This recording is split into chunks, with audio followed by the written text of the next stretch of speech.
গরু মাংস কিভাবে রান্নতে হয় ফুল ভিডিওতে দেখাবো। যারা বেচালা থাকে তারা রান্না করতে পারে না, এই ভিডিওটা দেখে রান্না শিখে নেবেন। কিভাবে রান্নতে হয় সহজভাবে রান্না করব, আপনারা দেখে নেন। আমি এখানে গরু মাংসের জন্য পেঁয়াজ রসুন বেচতেছি, এখন বাটা দিয়ে দিব। বড় ছেলে বলল ফুচকা খাবে, তার জন্য ফুচকার আয়োজনও করলাম, একটু একটু দেখালাম সেটা। এখন এখানে আদা রসুন বাটা দিয়ে দিলাম, ভালোভাবে ভেজে নিতে হবে। যত মশলা কষাবেন তত তরকারিটা স্বাদ হবে।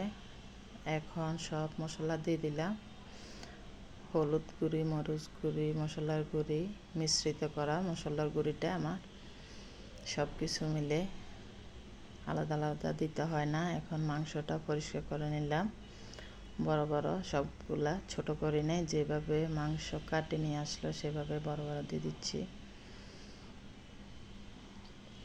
বড় রান্না করলে খেতে অন্যরকম স্বাদ, ছোট ছোট পিস করলে মশলা ঢুকে, বড়টা তো ধৈর্য ধরে রান্না করলে মশলা ঢুকবে। সবগুলা মাংস হাড্ডি কম, হালকা চর্বি আছে।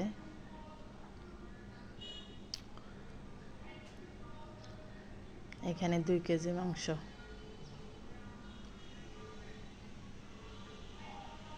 সবগুলো এখন কষিয়ে নিব ভালোভাবে, উল্টিয়ে পাল্টিয়ে নিব। এক হাতে ভিডিও করতেছে, অন্য হাতে লাড়া কঠিন হয়ে যায়, সেজন্য দেখাতে পারি না ফুল ভিডিও, হাফ হাফ দেখায়।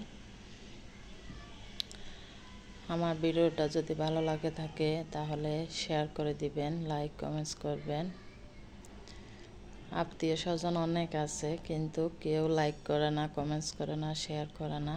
যদি একটা করে শেয়ার করে তাহলে আমার ভিডিওগুলো ভাইরাল হতো, ফরিয়তে যাইত। এখনও আলহামদুলিল্লাহ কিছু কিছু ভিডিও ছবি ফরিয়তে যায়, সবগুলা যায় না। আপনারা সবাই পাশে থাকবেন, ইনশাআল্লাহ একদিন সফল হব। ধৈর্যের ফল মিষ্টি হয় আশা করি। আজকে 1.5 বছর কাজ করতেছি, এখনও কোনো কিছু খোঁজখবর নাই, ফেসবুক মামা দেখতেছে না। মাংসটা কষানো হয়ে গেছে, এখন গরম পানি দিয়ে দিব সিদ্ধ হওয়ার জন্য।